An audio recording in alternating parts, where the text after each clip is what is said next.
Thank you to all my patrons who supported me throughout my whole YouTube journey. Hey guys, M.A.D.D.Y. I don't know, but you're here with the figure skating primer. I've actually tried figure skating more than once, and I am terrible at it. I always need those little kid pushers. I am getting better. I'm not hugging the wall as much, and I'm more relying on those little kitty things more and more, but I've been researching how to do it, and it says to stomp in place, and I tried that, and it failed miserably. So we'll see what happens. Again, they say that there's supposed to be video with these episodes, but so far, no bueno. Unless it will go on today, we'll see. If not, then I'll have him kind of have a speaker and just boom it out. But we'll see. We're gonna continue with this knitting project we got here of the Millennium Falcon, and then we'll just get started. So let's go on into figure skating primer. 3, 2, 1, play. We get it. Deadlines change. Nope. Switch.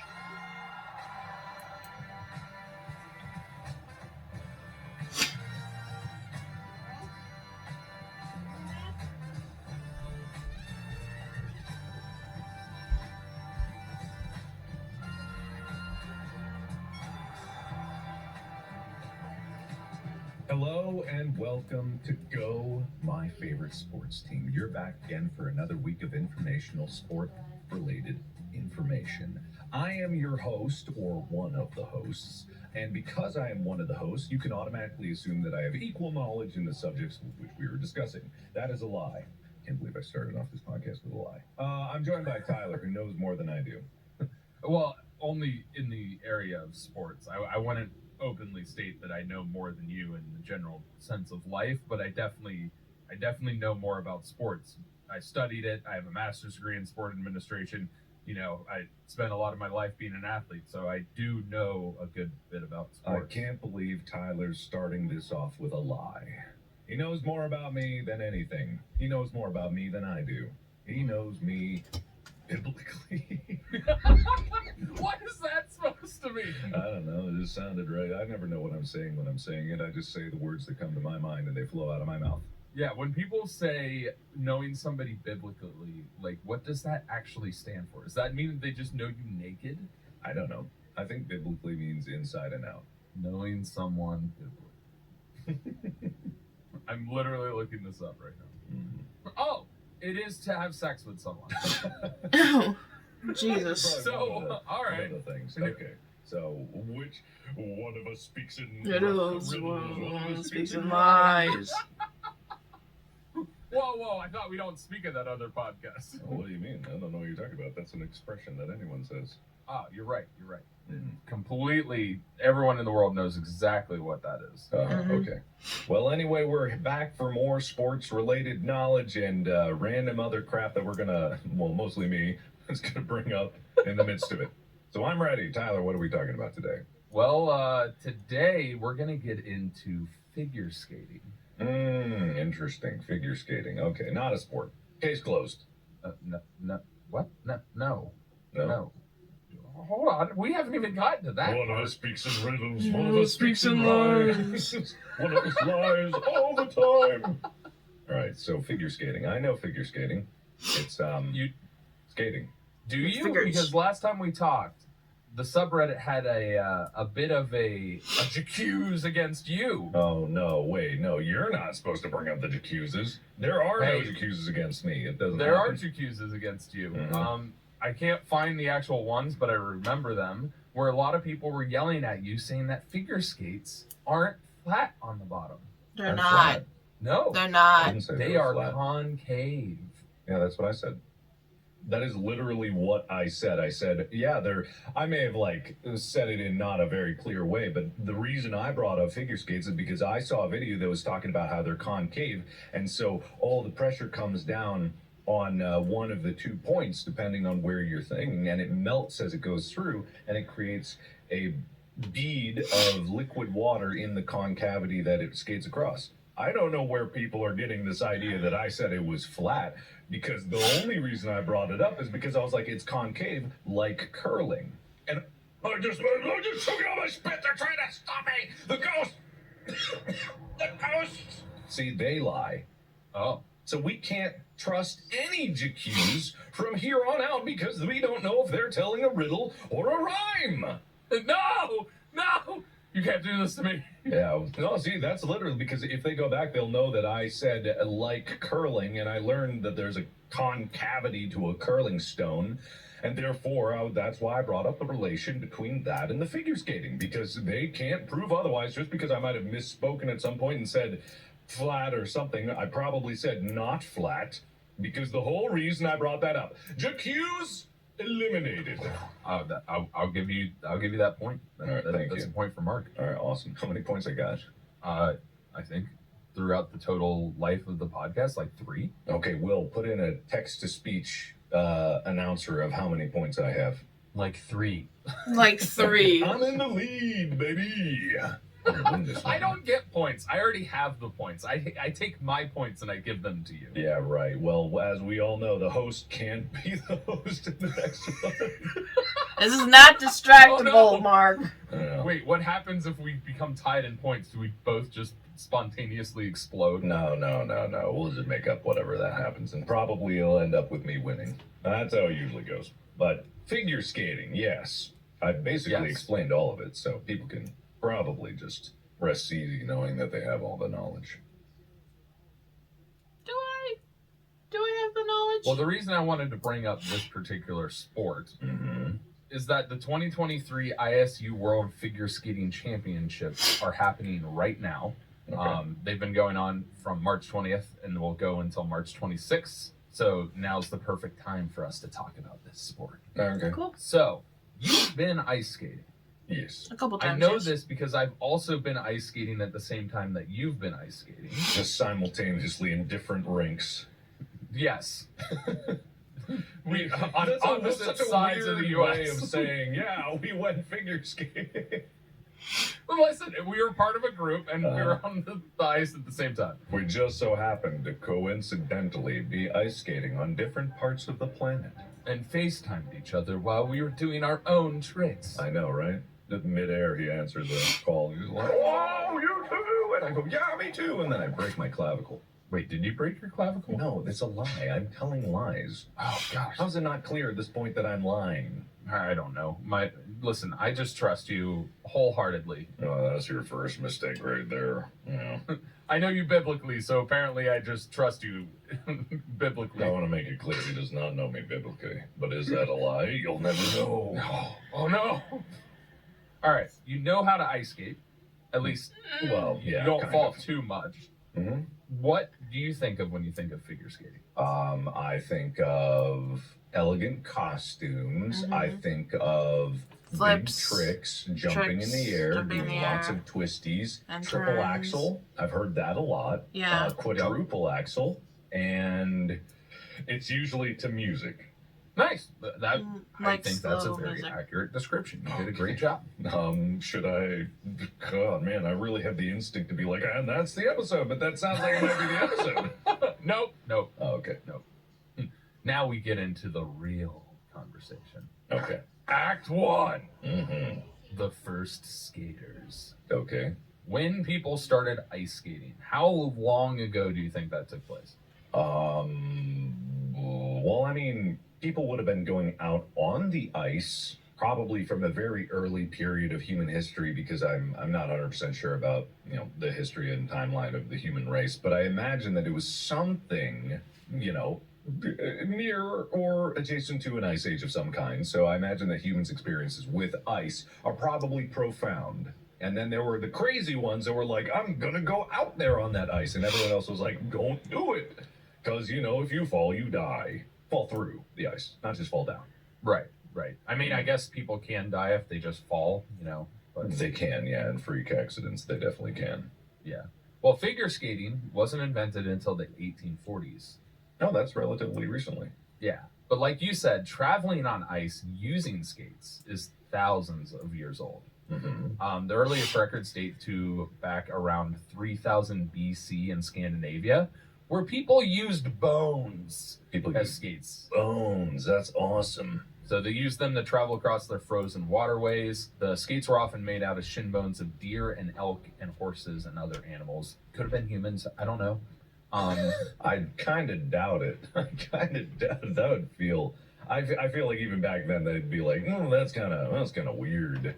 Yeah, no, grandma died. You're like, my skates are breaking down. She's got shin bones. You really want grandma's brittle bones for your skating out on those thin ice sheets? No. Listen, we're talking about 3000 BC. Grandma was probably like 30. I mean, you're probably not wrong, but I still don't like it. So they were obviously a common mode of transportation during the long winter months because they could travel faster on the ice. Glide across ice. Okay. All right. You're right. Maybe. But obviously, bones aren't exactly as stable as metal. You could only travel about 2.5 miles per hour on them. That's barely more than walking. I would figure that like snowshoes might be better. Actually, no. That's if you're in snowy terrain and icy stuff. I guess it would be better than walking. Yeah, snowshoes really were more so that you didn't like fall into the snow, but I'm sure you did that. Yeah, definitely. So often people used to use sticks, poles, or staffs to pull themselves forward, as the bone skates lack the sharp edge that current modern skates do to allow you to glide and use them to push off of. Okay. So they kind of rode them more like skis, but on ice. Interesting. Modern skates can only travel forwards and backwards, but because bone skates had that flat edge, that allowed the skater to travel in any direction. Okay. Just slide sideways. So they had omnidirectional skis back in the day. Yes, but only on ice. Interesting. Okay. Well, I mean, that's kind of cool. But it also, like, lends to the idea that these bones are kind of rounded and not sharp. So they're not doing the same cutting as they are today. No. Their tools and implements were a little more simple in 3000 BC. Okay. The earliest written mention of ice skating was by a monk in Canterbury named William Fitzstephen. It could be Fitzstephen because it's spelled like Stephen, but go ahead, say those people are weirdos. Call them out publicly. Oh my God, he did it. They are. I even have family that has that name spelled that way, and it's like, why is PH always taught in English as F, but for whatever reason in Stephen it's a V sound? You want me to tell you why it's like that? Honestly, no. Yeah, Do you know? I do. Oh, sure. Yeah, do it. Okay, Explain. It just comes from a difference in default mouth shape for a language, right? So F and V are made with the same teeth to lip shape.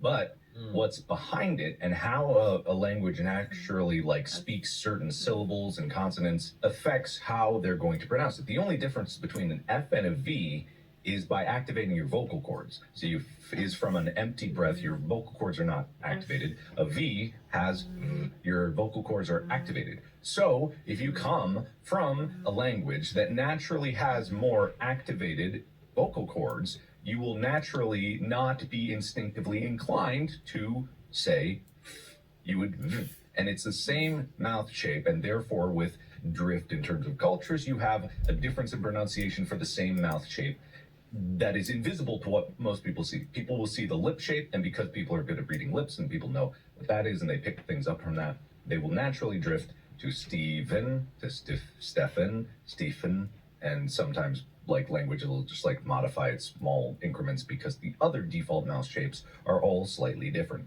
Fascinating.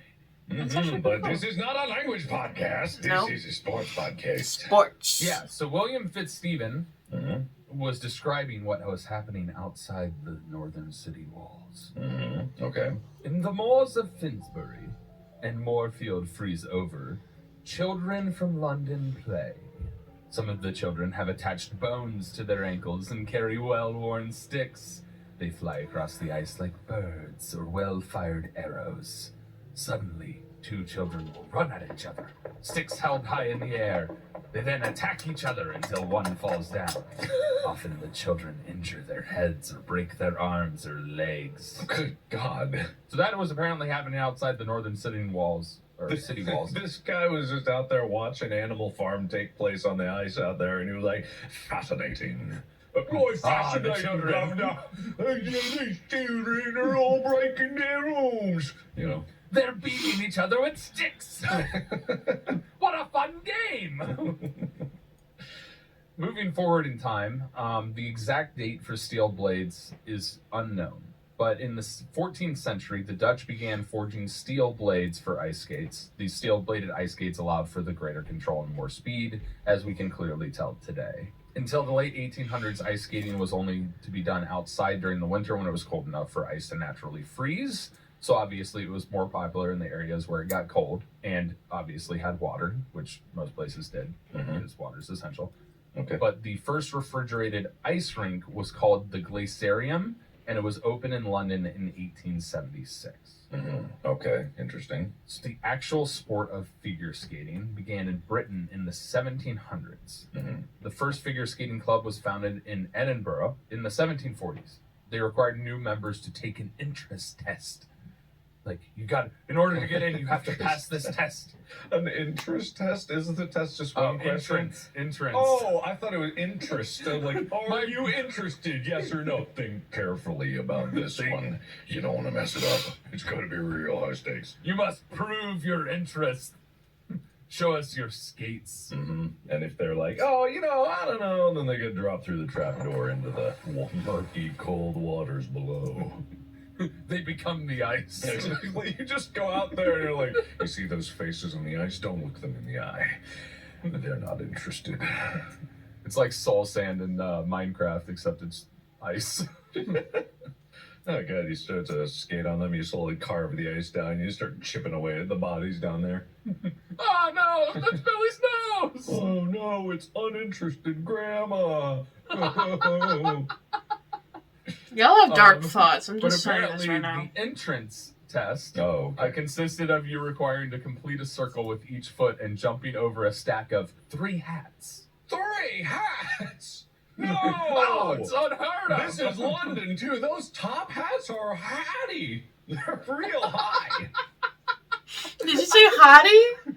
Yep, they were really hatty. So is it just like 3 hats folded inside of each other, like they nestle in, or is it 3 hats stacked upside down on each? So it's like, like little coffee creamer cups when you're in a breakfast place and you stack them up real high. Is it like that? Unimportant. What's more important is that I think this is the invention of the hat trick. No way. Nah, you can't prove that. 3 goals in hockey is a hat trick. You can't prove this. You don't know anything about hockey, as we proved on the hockey primer. No, this could be the beginning of the hat trick. It was on ice. They put hats down. No. You had to jump over them to get into the ice skating rink. You had to jump over 3 hats, achieving a hat trick. Yeah, sure. Is that proof? It's only logical. Okay, it's only logical. Therefore, if it's only logical, you can deduce it as a naturally true conclusion. Also, I liked how you're just like, whenever I say something bullshit, you just go, uninteresting. Like in Mad Max, where you're like, mediocre. All right, so the first figure skating book was written by Englishman Robert Jones, and it was an instructional book entitled A Treatise on Skating. You can just read it. You could just read it. Treatise is a word in American English too. Hello. Right, but I'm trying to embody what Robert Jones's brain was doing. You don't know what Robert Jones spoke like. How do you know? Maybe I actually commune with ghosts, okay? Do you? Do I need to answer that question? I mean, I guess not. One of us speaks in riddles, one of us speaks in rhymes.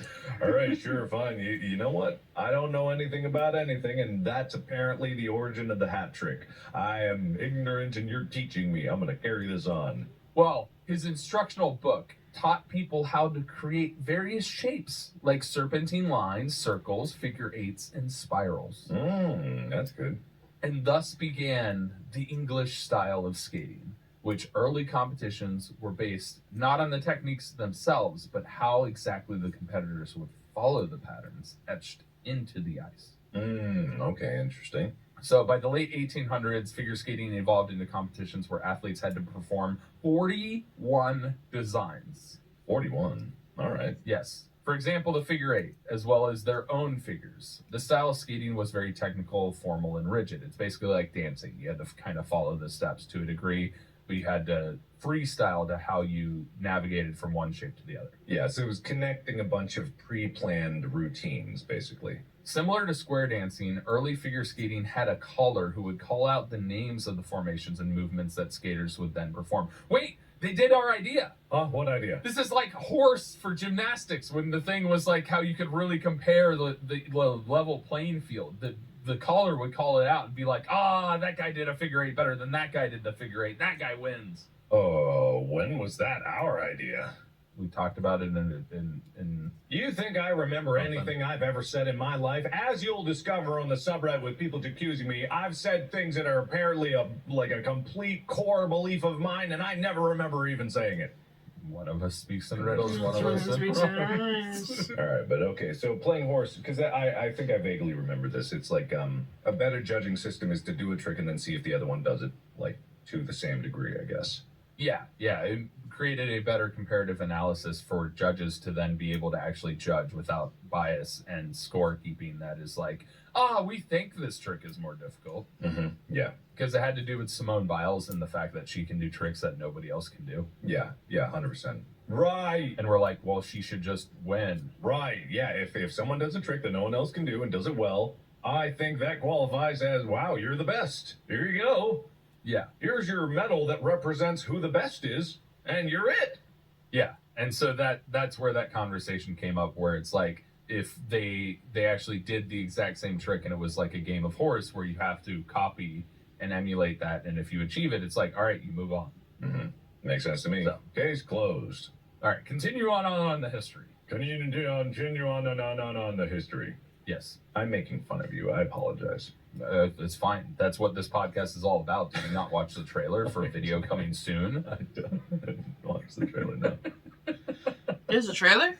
So by the mid-1860s, an American dancer and circus performer, Jackson Haynes, introduced his own spin on figure skating, which came to be known as the international style. His style of figure skating was expressive, and it was based on dance moves, skating to music instead of listening to a caller's instructions on following shapes in the ice. Mm-hmm. His movements were more fluid than the English style. They were based on ballet, and this improvisational skating was also known as ice dancing, which is a category of ice skating competition that's used today. Surprisingly, as an American, he was rejected. They didn't like the style of dance. So he went on to Europe, where he found success. The Europeans love dancing. Us Americans hate it. Yeah, wait, no, the UK. They hated it. No. Wait, I thought you just said it was the American guy that came up with the dancing routine and the UK guys hated it. No, America hated it. What? His style of dance wasn't well received in America. This guy's American. Oh, okay. Yeah, I knew that guy was American, which is why he liked dancing, so I assumed that the Americans wanted it and he was over in the UK, which is what you just previously talked about as all these governors and the treaties on. Okay. You see, you need to put context clues in here, or else I'm gonna look like a fool. I mean, I literally straight up said that earlier. No, I wasn't listening, though. You need to capture my attention before. All right, I need to talk more in riddles and rhymes. Exactly. All right, he won a diamond ring and a gold medal and with gems for his performances in Europe. Mm-hmm. In 1868, he even performed for Emperor Franz Joseph I of Austria and opened a skating school in Vienna. He is now known as the father of figure skating. Wow. However, he unfortunately died at the young age of 35, so he never got to see it grow in popularity. And there's a picture of him for you to look at. I gave you the link to the notes. You can see his fancily clad, very, beautiful outfit. I will never look. Okay, don't look. I'm not looking. Modern figure skating. The first World Figure Skating Championships was held in 1896 in St. Peters, Russia. Only 4 competitors. And German Gilbert Fuchs won the first title. Mm-hmm. In 1902, Madge Sayers became the first woman to enter the championships and won the silver medal. While there were no rules that stated at this time that competitions were men only, the ISU, which I believe is the International Skating Union because it was not mentioned anywhere on here, Sure. created a ladies competition called the ISU Championships. And the first ladies event was held in 1906 in Davos, Switzerland, where luge and bobsled were all invented. Oh, I knew that. Yeah. Hello? I'm here. Okay, all right. I'm figuring out what ISU stands for. Yes, International Skating Union. I was correct. Good job. My memory is good. Yeah, good job. I got the good brain. All right, cool. I don't. So now, women's pairs and men's competitions are all held separately from each other until the 1930s, when all three events were held at the championships in New York. In 1952, ice dancing was officially added to those competitions. Cool. Love that. While there are subsections to all the different events, the primary events are still women's, men's, pairs, and ice dance. Okay, cool. Hey, now I see what the ISU is in my notes because I love the order that I put these in for myself. Good. See, now you're knowledgeable and very, very competent. Back then when you wrote this, I didn't know a damn thing. You're right. In 1892, in the Netherlands was where the ISU was founded. It involved members from the Netherlands, Sweden, Hungary, Great Britain, Austria, Germany, all attended. And then US and Canada founded their own organization, the ISUA, which is just, they took their name and then added of America in 1907. But it was short-lived as Canada joined the ISU in 1911, and by 1927, the ISUA was no more. Okay, well, rip, I guess. I didn't miss them that much. Anyway, there are 80 countries now that have joined. That's great. All right, now let's talk about equipment evolution. Okay, from bones. Yes. Obviously, they started with bones. Not stable, slide in all directions. They're flat on the bottom, no sharpened edge, no carving, no way to possibly get speed. They strapped them to their shoes using just strips of leather. They just tied them on. Okay. In the 1400s, the first metal blades in the Netherlands were created, and they attached them to a piece of wood that had holes carved in it for the straps. And these first skates were wooden with an iron blade, and they were bolted. Okay. But then they became more streamlined. Great. It came in 1850 when Philadelphian E.W. Bushnell created the first steel blade skate. These skates held their edge much better than the iron ones. Okay. What was that pitch like? I just gotta imagine some guy walks in with a pair of knives, literally a pair of knives, and like, I got a great idea. I'm gonna put these on my feet.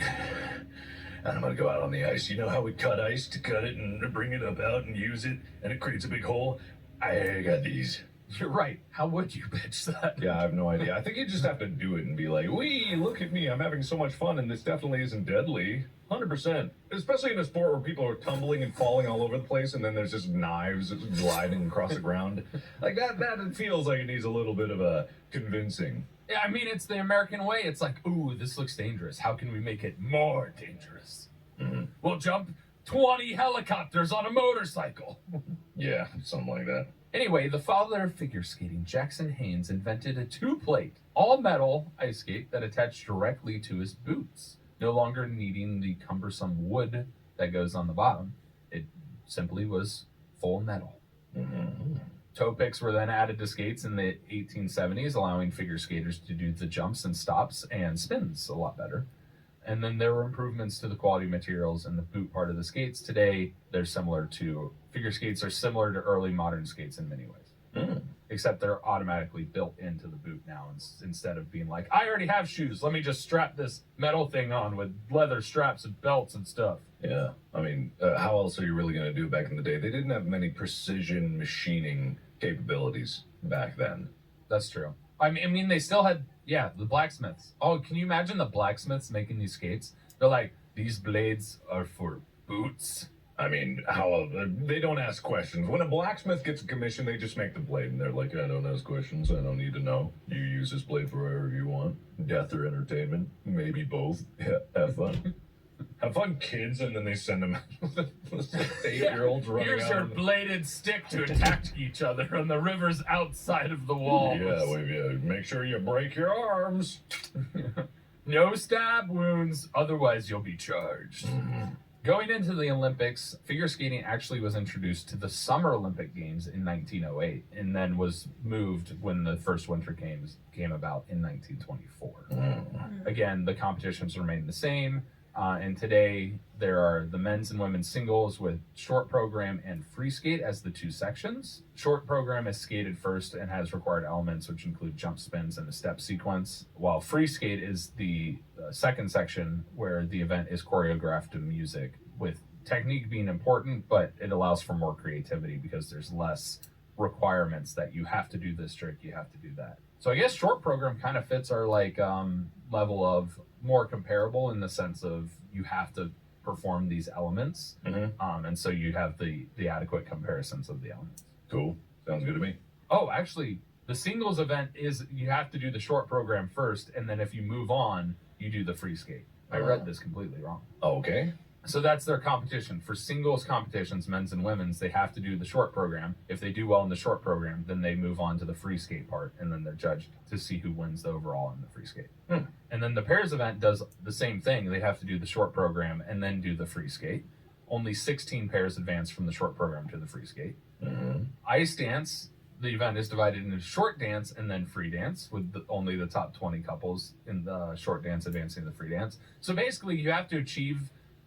you're good enough. By comparison, you can do the tricks just as good as the rest of the competitors that move on.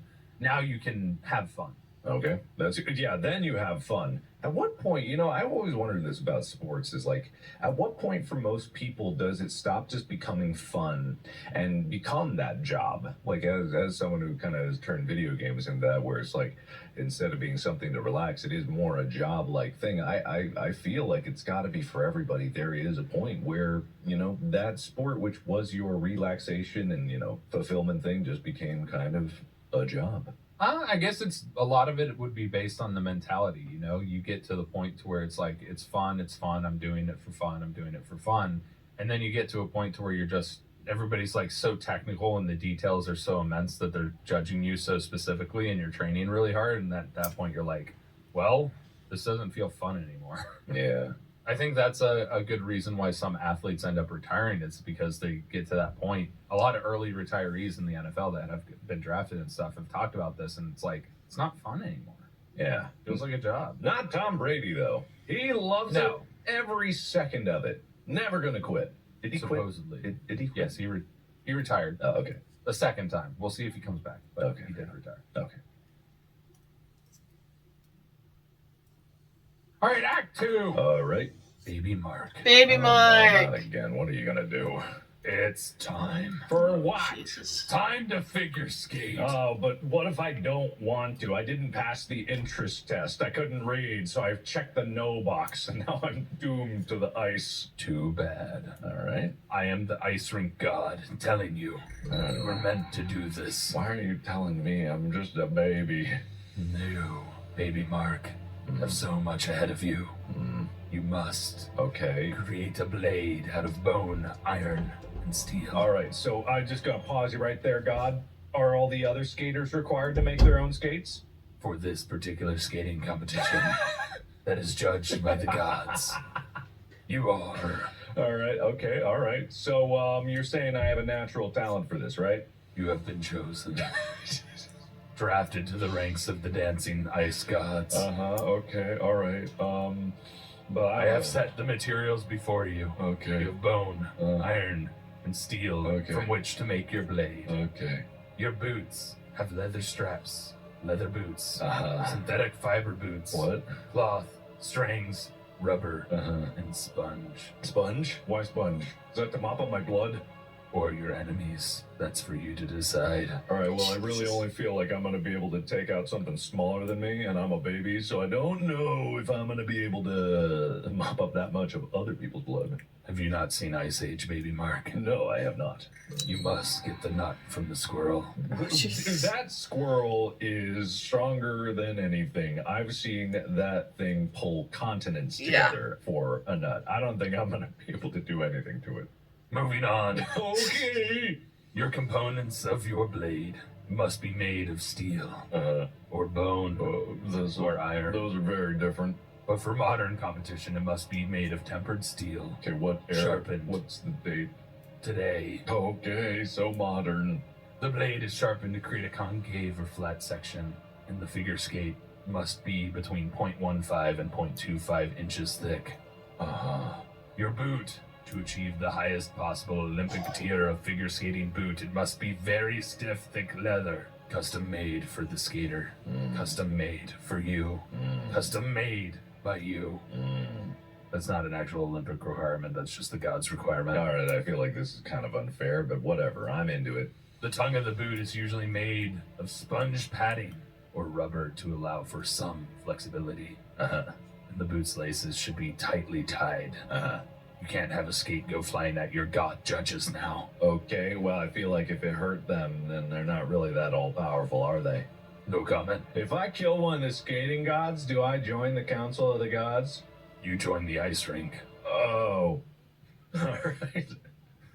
The two outer edges of the bottom of the blade are what touch the ice. On the right foot, the right side of the blade is the outside edge, and obviously the left side of the skate is the outside edge.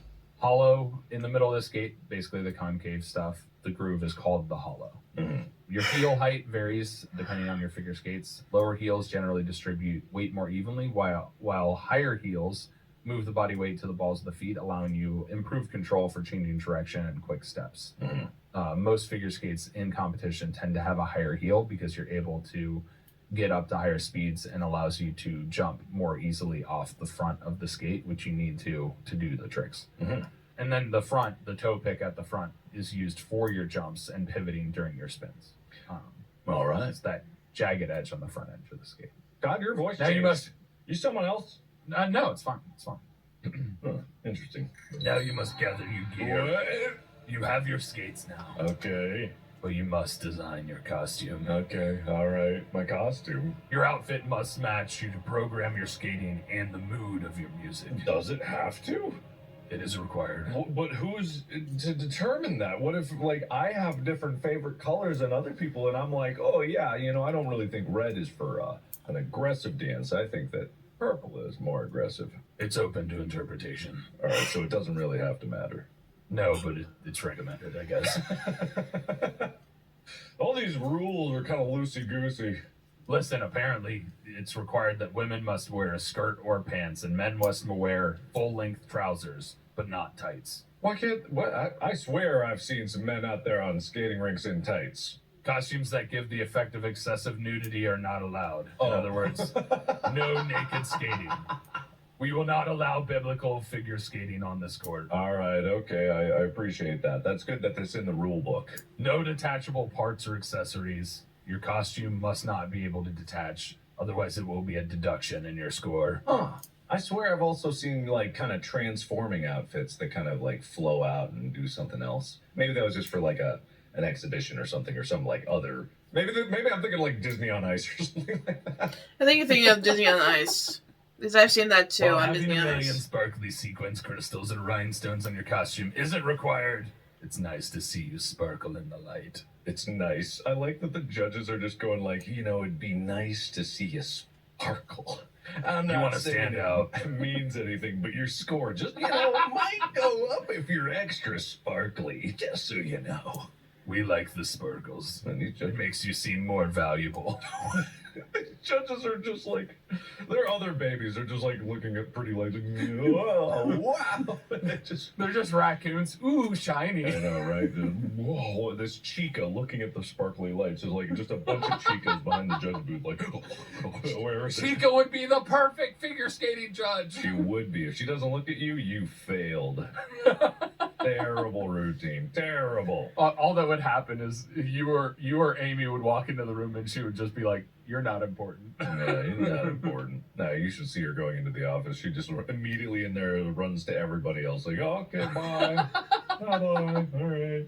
I mean, in all fairness, I do remember that happening quite a bit when she came into the office, when we had the office. No, I'm talking about the production office. Oh, yeah. But she Oh, also all did right. that for the production office of In Space, so. Right, oh yeah.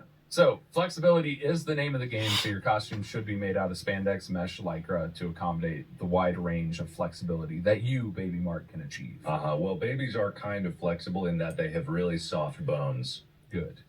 Now find your rink, Baby Mark. There, that one with the ice in it. Is it 196 feet and 10 inches long by 98 feet and 5 inches wide? Oh, yeah, absolutely. I measured beforehand because I'm interested. Beautiful. That's the maximum size. If it's over that, you failed. Okay, well, the that's minimum exactly, size is 183 feet and 9 inches long by 85 feet and 4 inches wide. Well, it's above that and below the other one. Okay. Is it rectangle? Sort of. Is the ice surface temperature kept between 22 and 26 degrees Fahrenheit to maintain perfect ice quality? Oh, yeah, you know it. Because if it's too hot or too cold, it can affect your performance. Well, it doesn't. I've trained on this one all my life, which is not very long. Okay, because if it's too cold, you will land and hurt yourself, increasing your risk of injury. No. Babies bounce. All right, choose your music. Thrash metal.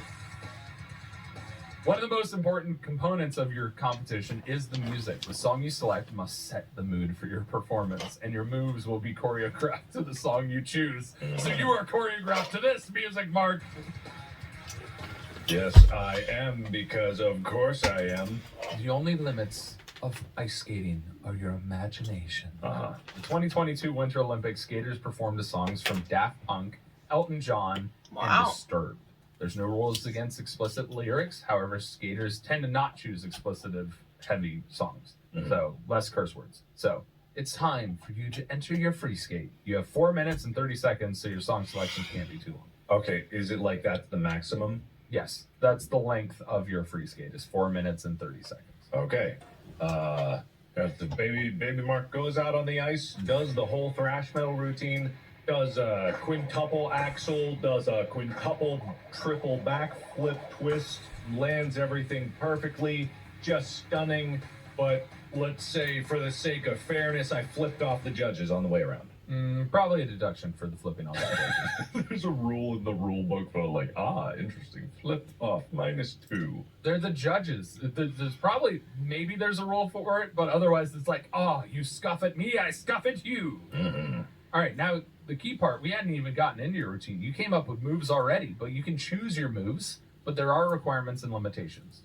While there aren't specific requirements for elements that have to be included in free skate, there are limitations. The max amount of jumps you can do are 7, but you must complete at least one axle type jump. And I'll explain what an axle is here in a second.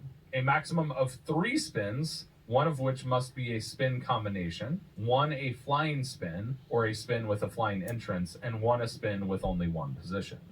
Okay, all right. I don't know what any of that meant. I like I said, I'll explain. Okay. A maximum of 1 step sequence and a maximum of 1 choreographic sequence.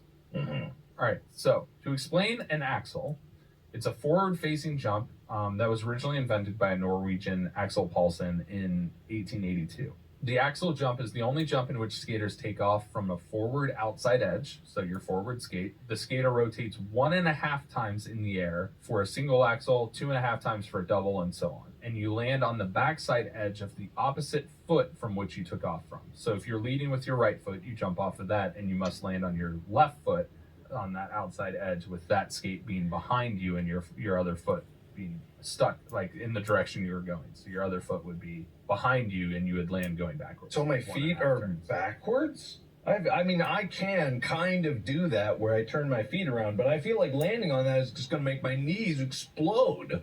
No. I'm trying.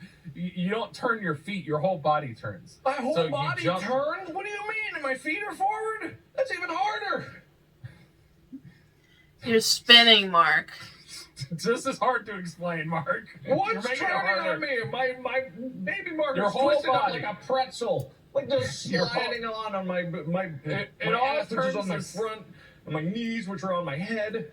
I don't know where my feet are. They're long gone. It all turns the same direction. So if you jump off of your right foot that's currently forward, you'll land moving backwards, like if you're sliding backwards, with what relative to you your front foot is would be the one you land on. Okay, so at least I think that's correct. You know in Terminator 2 when the T-1000 hits the wall towards the end and then inverts, turns inside out, like that's what I see. I go up in the air, I spin in a random tornado type direction, and then I midair and land back totally the same direction I was going. Perfect. I don't have a video of it for you, but I do have a video of this next trick called Okay. the Bellman Spin. It's named for former Swiss skater Denise Bellman, where you stand in an upright position and the skater reaches behind their shoulders and grabs onto the skate of the free leg. The free leg then reaches up towards the ceiling, so the skater rotates while standing upright in a kind of reverse split position. Oh, God. Okay, so I bend my leg up over my back and grab my foot? Yep. And then so your foot goes behind your then head. The and other leg goes up towards the ceiling. I'm sensing a problem. No. My feet have left the ground, and I am It's the hovering. same leg. It's the same leg. But so I'm your one leg grabbing it. goes behind your back. You grab it when it's behind your head, and you lift it towards the ceiling while you have one foot on the ground. All right, no, it's Baby Mark with one foot in my hand, the other ascending towards the ceiling, and I am just floating a foot off the ice, sailing backwards at almost supersonic speeds. A god of skating. That's what you called me for here. Then there's the combination spin, where the skater changes positions while maintaining speed in a continuous spin. It may or may not include a change of foot, but it's basically you just keep spinning and you keep changing like the position you're in. You can do like your normal like ballet hands in the air, or you can like stick your foot out and crouch down. That's a combination spin. You'd kind of like sequence multiple spins. Okay, so it's just spinning. Am I Yes. in the air? No, you're in contact with the ice. Okay, so I'm just spinning on the ice. That I can understand. Okay. Then there's a double jump in which a skater competes 2 revolutions in the air. An exception to this is the double axel, which is 2.5 revolutions, like I said. You have an edge jump where a skater takes off from the entry edge of the skate, takeoff foot, without bringing the free foot into contact with the ice to assist the takeoff. So Wait, it's just no. Okay, I was totally fine spinning. I'm taking off like an airplane at an airport. Just sail with my arms out and I T-pose up into the sky. What did you just say? How high am I going? I'm about to hit the ceiling. What am I doing? It's where you skate. I can't even begin Oh, it's to where I explain. skate. Oh, that's what I've been missing. So you jump off the entry edge of your skating foot. So your foot that's in contact with the ice. You only have one foot in contact with the ice to do this edge jump. Okay. And you don't bring your other foot into contact with the ice to assist you in jumping, to assist you in taking off from the ground. So it's a one-legged jump. Yes. The 3 edge jumps that exist, these tricks that are all classified as edge jumps, are the axle, the loop, and the sashao. The what? The what? Sashao. Sashao? Sashao. Okay. It's an edge jump named after Sweden's Ulrich Sashao. Skaters take off from the back inside edge of one foot and land on the back outside edge of the opposite foot. Basically a 180. Cool. Anyway, there's like the move called the Lutz, where you jump backwards on expansive curves. You know, you dig into the ice and rotate into the opposite direction of the curve before landing on the back outside edge of foot opposite of the launching foot. There's a triple Lutz video here in my notes that I just sent you for you to be able to watch. That's done by Carolina Costner. If you want to try and describe it. No, I'd rather have my imaginations of how this nonsense is occurring and my floating a few feet off the ground, taking off like a helicopter and spinning up into the heavens. I'd appreciate this version to stay in my mind. All right, I'll give you 2 more. One is very simple: the quadruple jump. It's you jump once and you spin 4 times around and you land. Okay. That's the quadruple jump. Very easy. Now for the more fun one, the scratch spin. The scratch spin. It's an upright spin, begins on the back inside edge. Your free leg, which is the one that's not in contact with the ice, is extended in front of the body with your thigh raised and your arms are up on both sides. Like T-posing out to the side. So you bring the free leg down and draw your arms close to the body, accelerating your spin to increase the number of revolutions per minute. So you're just grinding into the ice like a drill. So I'm just spinning. Very fast, yes. But the thing is, you already told me of a trick that was just spinning. There's Yes, but this is a type of spin that's within the other spin that I was telling you about was you do a bunch of different spins in the same spin. wait. This is a particular type of spin. So I must have missed the do a bunch of different spins in the same spin, because how do you do a bunch of different spins in the same spin? What do you mean? I thought this is what you were saying back then. But how do you spin spinnily and when you're spinning? Moving on. The twizzle. This is your last trick. Okay. It's a series of turns on one foot. Skaters perform the rotations quickly with continuous action side by side, preferably close to each other on the ice. A series. It's when you do two people where you just spin. You just turn on one foot. Turn on one foot? What do you mean turn on one foot? Do I hop? Am I hopping? Turn on one foot? All right, this is how you do the event. Uh-huh. So in previous primers, we went over the exact starting forms and step-by-step instructions. Mm-hmm. But because this is an art form, it even says, because it is an art form, the starting position and exact movements needed a complete routine vary widely depending on the elements each skater have for their routine. Uh-huh. So to begin, you get into the rink and skate into the starting position for your routine, wherever that is or whatever makes sense, which a lot of times is center ice. Then you do your performance, your music starts, and you begin your routine. And you follow around and do your selected elements and moves as possible. And if you don't complete a move because you have a list of moves that you give the judges or fall, they keep track of all of that. And the whole idea is you want to try and keep going and recover or make it work, because there are many skaters where they'll have written in that they do a triple axel, and sometimes they only end up spinning fast enough to do a double axel, and then they move on. So they deduct points because you didn't complete what you said you were going to do. But every move in second counts, so you have to make up points by performing your best of your particular routine that you sent out as close to perfect as possible. And then once you end your performance, you leave the ice, skate guards on your ice skates, and then proceed to the kiss and cry area where you wait your score. The what? The what? It's the kiss and cry area. That can't be the real name of it. That's the real name. That can't be the real name of it. Yep. Oh, man. I mean, I don't even know if I'm going to make it in one piece there. Can you just send me over to the baby reassembly area? Because I feel like I've spun myself into oblivion. No.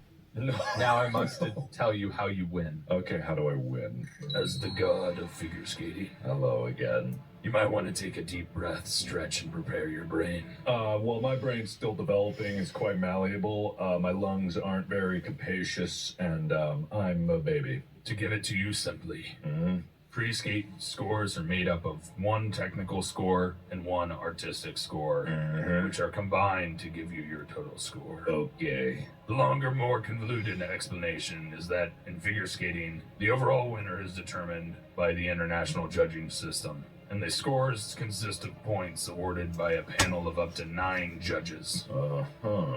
This is a points-based system that assigns numeric values to each particular trick in the sense of how difficult and technical they are. The idea is to attempt to standardize the scores for the elements of the program. Each element has a base value, and how well you perform the trick gets a -5 to a +5 scale. And it's called the grade of execution. Because if you do bad at it, you get executed. Oh, really? No, maybe. No, maybe. Man, there's really no clarity of information on this episode. I don't know what. Am I dead or am I alive? Based on scoring, if an element is done perfectly, you would receive the base value of whatever that trick was, plus the +5 grade of execution, which means it was absolutely error-proof. No errors. Okay, no errors. If it has a mistake or isn't performed correctly, it will result in a lower grade of execution score and a deduction on the base value. Okay, got it. Understood. So basically, your routine has a base value for all of the tricks combined, and depending on how well they determine that you did each particular trick on their little checklist, it can give you additional points if you did really well on that trick, or it can give you negative points to your base score, resulting in it. Man, that was so much easier to understand. That skating god, he speaks in riddles or rhymes or something. I don't understand what he's saying. You are correct. What? There's a technical panel that identifies what elements are performed in each program, and this panel is made up of 5 people: technical controller, technical specialist, assistant technical specialist, data operator, and video replay operator. They apparently identify and record each element in the level of difficulty based on the ISU standard. Oh, so you don't have to submit it. They actually watch it, and they're like, oh, this is what they're doing, and they put it down. I guess. That's what it seems like. Yeah. In addition to the GOE, there's a program component score, which the artistic aspect of the routine is judged. Apparently, it's based on skating skills, transitions, performance, composition, and interpretation of the music. And the score on a scale goes of 0.25 to 10 for each section. Okay. And then they're averaged out and multiplied by 2 with a max score of 100 points in the free skate. Okay, but did I win? You won in my heart. Okay. The gods have determined that you have been successful enough for you to continue and not meet your demise. What? I didn't know that was the prize. You're welcome. What? And that concludes our figure skating primer. Okay. Baby Mark, do you feel so much better? No. I feel like you do. I'm walking. I never want to skate again. No, I feel like you like your bones and metal bottoms and spins and twisties and contorting your body in the most weird way that you figured out how I to just do. want to suck on a boob. Oh. How long until you understand that I'm a baby? Never. I will never understand you as a baby. All right, fair enough. Okay. Well, I feel confused, but I think I learned something. I think. Yeah.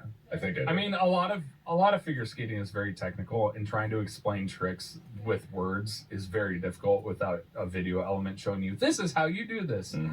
But I think you understand like the history of how figure skating came about and how like it's a judged system. You have a base set score and you do a bunch of tricks and people determine, oh, you're good. You're better than this person because your routine was better and you performed better. Yeah, true enough. Well, good news is that video episodes are coming soon, so we can show you videos and then we can all not be confused anymore. Great. Yeah!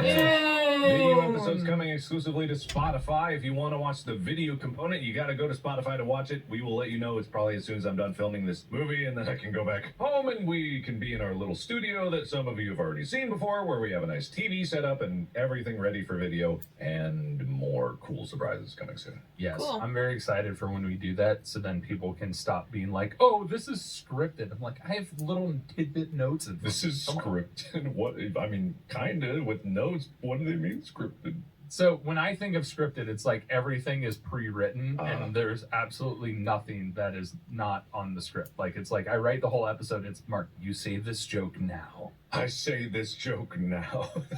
They should see the things that I'm idly Googling when you're talking. No, maybe that's something we can do is like an video exclusive episode to Spotify where they just see what's on our computer screens as we're having the conversation. Oh no, please no, wait, no. I would like that. Anyway, this was a fun episode to go through. I definitely learned more about figure skating, but Mark, because it is judged based, and because of how I explained it, would you consider this a sport, or would you consider this an art form? I would A sport because it's really hard to actually skate. I mean, I've been bad about making these calls because you can't say it's just one or the other. It's both. Yeah, it's like judge sports are just kind of like a different sect that, like we talked about that Venn diagram one time. It's like a specific sect of sport that crosses into the arts category that it's hard for you to say that it's like a sport, but it's hard to say that it's an art form because there's a level of competition that exists within it. It's so fascinating to me. I particularly find that the way that I like to think about sports is that there needs to be a way where anybody can watch and just be like, oh yeah, obviously that person won. But that's not always the case. And I think that's part of it is my ignorance and arrogance in that sense of being like, I want to be able to just look at something and be like, oh yeah, that person clearly won. Whereas in this type of stuff, it makes it more difficult because it's based on people's judgment and people have biased opinions on what they think is more perfect or less perfect.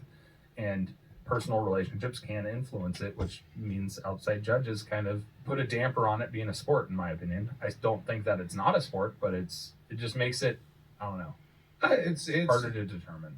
Who needs to determine it? People do it, and that's all that really matters. And people have competitions for it, and that's all that really matters. Definitions and names and labels don't really stop or start people from doing the thing that they love. Yeah, it's just because we as humans like to put stuff in boxes. Mm-hmm. It's because of how our brains work. Don't put baby in a box. No, that'd be bad. Don't do that. But what you can do is download the Spotify app to be ready for the video exclusive episodes. I'm waiting, okay? Should be very soon, right around the corner. So Thank get you, ready, everybody. And outside of that, check out the Discord. We got Okay. some Discord stuff going on. You know, you can talk in there. Go to the subreddit if you want to add some jacuzzes or give suggestions for episodes. Kindly, please. Spam is definitely something we don't want to see, but you know, it's welcome. We like to see what you want us to talk about. Mm-hmm. And I have nothing else to add. No, but you can find Mark where Markiplier exists all over the internet, and me as Tyler Scheid or Apocalypse_12 all over the place. And stay tuned, and we'll be back with more episodes coming soon. All right, sounds good. I can't wait to Alrighty. learn. And the skating gods have spoken. Yes. You must execute this trick perfectly, or else. Okay. All right, bye. Bye. Honestly, it was a little draggy at the end there, but I think I got it. Skating is hard to do. If you can skate, bravo. Claps to you, because it's hard for me to skate. Even to figure skate, I can't imagine. So whenever I see that on the Olympics, I always applaud them. Because, like, damn, that looks hard to do. But I hope you guys enjoyed. If you know how to figure skate, please give me tips on how to figure skate or skate in general, because I would love advice to skate, because I want to learn how to skate someday. Any day. But I'll see you guys later. This is M.A.D.D.Y. I don't know if I'll see you next time for the next go!